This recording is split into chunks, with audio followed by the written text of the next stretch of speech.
नाशिक मधल्या या शाळेची गोष्ट जगावेगळी आहे। त्यासाठी हा व्हिडिओ पूर्ण बघा।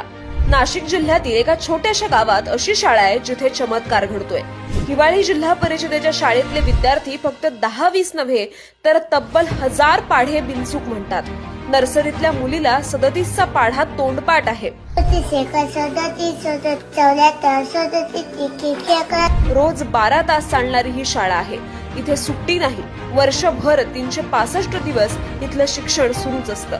विद्यार्थी दोन्ही हातांनी एकाच वेळी लिखाण करतात आणि पाठांतरही करतात।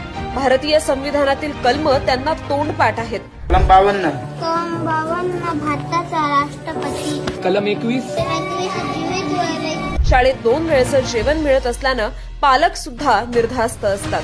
ना कोणते महागडे बेंचेस, ना कोणती डिजिटल क्लासरूम, पण केशव गावित या शिक्षकानं ही किमया करून दाखवली आहे। त्यांना विद्यार्थ्यांना फक्त शिक्षित